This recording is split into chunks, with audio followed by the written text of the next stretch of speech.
Bismillahirrahmanirrahim. Assalamualaikum warahmatullahi wabarakatuh. Alhamdulillah, assalatu wassalamu ala rasulillah wa ala alihi wa sahbihi wa man walah, amma ba'd.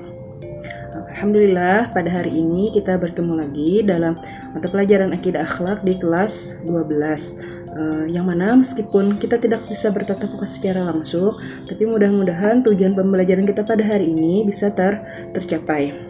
Adapun pada hari ini kita akan masuk bab pertama, yaitu cerminan dan nilai mulia al-asmaul husna. Kemudian indikator bahwa tercapainya pembelajaran kita pada hari ini itu ada beberapa, yaitu mengimani kebenaran dan kebesaran Allah yang terkandung dalam al-asmaul husna, membentuk pendapat yang mendukung kebenaran dan kebesaran Allah dalam al-asmaul husna, membiasakan diri dengan sikap yang mencerminkan sifat-sifat Allah dalam al-asmaul husna, menceritakan peristiwa yang mencerminkan sifat-sifat Allah dalam al-asmaul husna, menganalisis peristiwa yang mencerminkan sifat-sifat Allah dalam al-asmaul husna, menganimasi lafaz al-asmaul husna, dan yang terakhir menyajikan analisis tentang sikap yang mencerminkan sifat-sifat Allah dalam al-asmaul husna. Itulah indikator tercapainya pembelajaran kita. Kemudian di sini ada ayat Qala Allah Ta'ala A'udzu billahi minasyaitonir rajim walillahil asmaul husna fad'uuhu biha al-ayah, yang artinya, dan Allah memiliki nama-nama yang terbaik, maka bermohonlah kepadanya dengan menyebut nama-nama yang terbaik itu. Quran Surah Al-A'raf ayat 180. Nah, ayat ini adalah anjuran bahwa ketika kita berdoa, maka seharusnya kita menggunakan nama-nama yang baik, yaitu nama-nama Allah. Kemudian al-asmaul husna. Apa yang dimaksud al-asmaul husna? Nah, mungkin kalian sudah membaca buku sebelumnya, atau masih ingat pelajaran di kelas 10 tentang al-asmaul husna. Apa itu al-asmaul husna? Nah, ya. Al-asmaul husna adalah nama-nama yang baik. Nama-nama yang baik bagi Allah, yang mana ada 99 nama.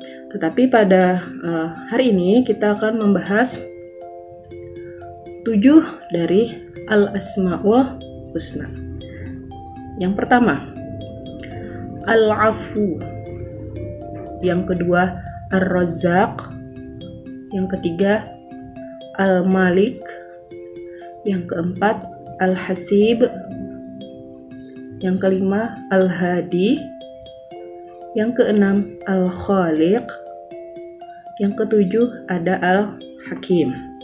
Dia ada al-afu, ar-razzaq, al-malik, al-hasib, al-hadi, al-khaliq, dan al-hakim. Kemudian kita masuk ke yang pertama, ada al-afu. Al-afu ini banyak disebutkan dalam Al-Quran, salah satunya dalam Quran Surah An-Nisa ayat 149. Nanti bisa kalian mencari ayatnya yang menjelaskan bahwa Allah itu bersifat al-afu. Al-afu itu berarti maha pemaaf. Allah memaafkan kesalahan hambanya. Jadi dari sifat Allah al-afu ini ada yang bisa kita teladani dari sifatnya. Apa saja teladan yang bisa kita ambil? Yang pertama, meyakini bahwa Allah memaafkan kesalahan hambanya. Jadi sebanyak apapun dosa kita, sebanyak apapun kesalahan kita, maka Allah akan memaafkan dengan syarat kita bertaubat. Kemudian yang kedua, menjadi manusia pemaaf dan menutupi aib orang lain. Karena Allah saja bersifat pemaaf, bagaimana kita yang biasa-biasa saja seharusnya itu lebih memaafkan dan bisa menutupi aib orang lain, karena tidak ada manusia yang sempurna. Itu yang pertama. Kemudian yang kedua ada Ar-Razzaq. Ar-Razzaq artinya Maha Pemberi rezeki. Allah yang menciptakan rezeki dan menciptakan yang memberi rezeki, serta Dia pula yang mengantarkannya kepada mereka dan menciptakan sebab-sebab sehingga mereka dapat menikmatinya. Adapun teladan yang bisa kita ambil, yang pertama, meyakini bahwa Allah menjamin rezeki setiap makhluknya, bahwa setiap makhluk yang melata di muka bumi ini, maka Allah yang menjamin rezekinya.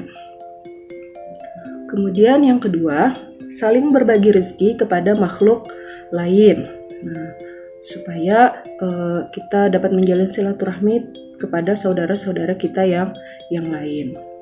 Kemudian yang ketiga Al-Malik, yang berarti Maha Penguasa. Allah adalah penguasa dan pemilik secara mutlak segala hal yang ada. Teladan yang bisa kita ambil dari sifat Al-Malik yaitu meyakini bahwa Allah Maha menguasai segala kekuasaan. Bahkan tidak ada raja yang kekuasaannya itu melebihi kekuasaan Allah. Misalnya saja raja itu berkuasa, tapi kekuasaannya itu terbatas. Nah, tetapi kekuasaan Allah itu tidak ada batasnya. Raja segala raja. Kemudian meminta izin kepada pemilik barang dan bertanggung jawab. Ketika kita menyadari bahwa segala sesuatu yang ada di muka bumi ini adalah milik Allah, maka sepantasnya ketika kita melakukan sesuatu itu seizin dari Allah, dan kita bisa mempertanggungjawabkannya. Karena kita sadar bahwa segala yang ada di muka bumi ini adalah kekuasaan Allah. Itu yang ketiga. Kita lanjutkan ke yang keempat, yaitu Al-Hasib. Allah Maha mencukupi. Kemudian ada makna lain, Allah Maha Pembuat perhitungan. Jadi ada dua, mencukupi, pembuat perhitungan.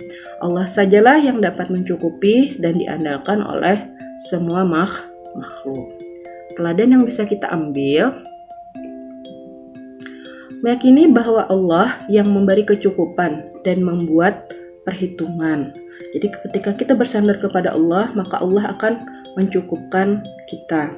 Nah, dan setiap perbuatan kita itu ada hitungannya. Jadi apa yang kita kerjakan, baik dan buruk, itu ada perhitungannya. Dan Allah itu perhitungannya paling tepat. Nah, kemudian yang kedua, mengevaluasi diri atau muhasabah diri secara konsisten.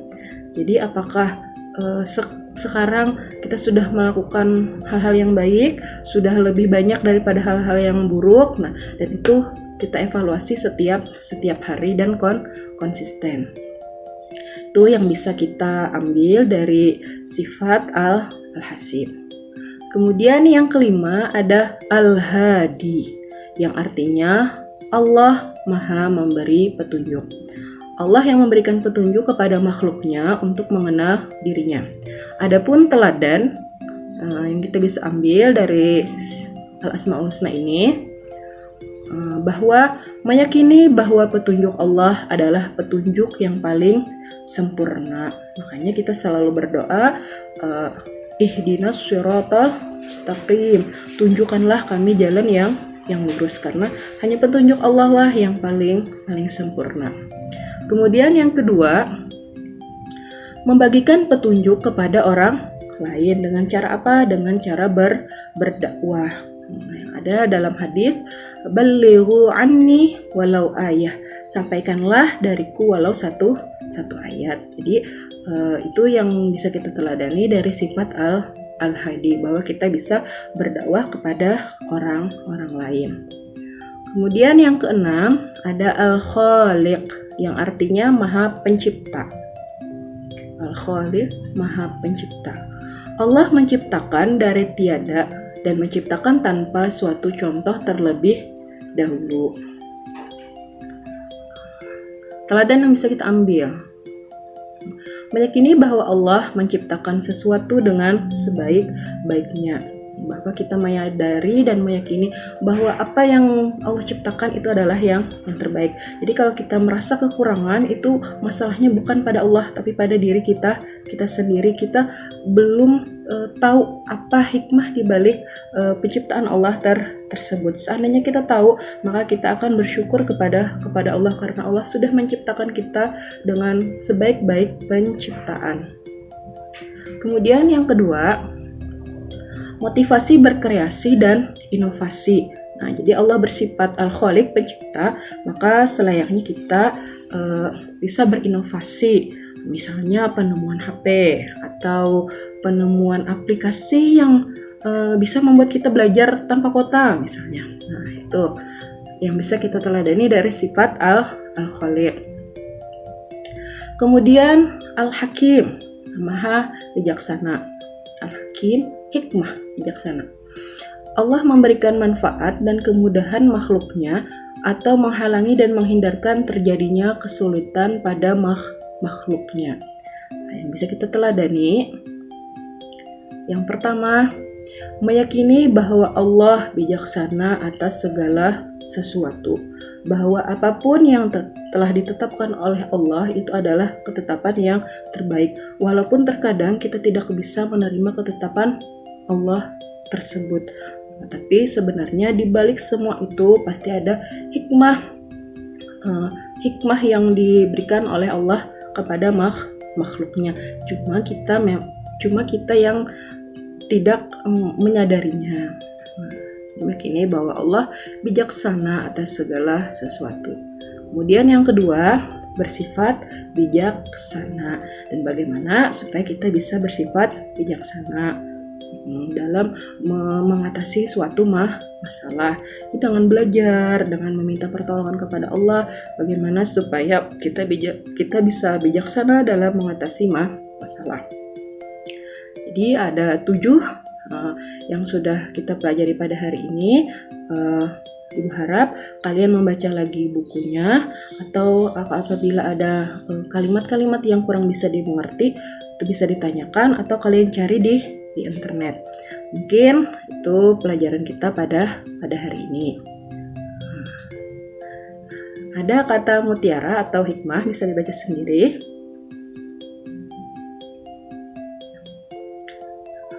Kemudian ada tugas. Ya, tugasnya rangkumlah materi Al-Asmaul Husna dengan singkat dan jelas di buku catatan. Jadi kalian meringkas dari buku, kemudian ditulis di buku catatan dan kirim nanti lewat grup WA. Ya, mungkin itu pembelajaran kita pada hari ini. Semoga bermanfaat. Akhirul kalam, Assalamualaikum warahmatullahi wabarakatuh.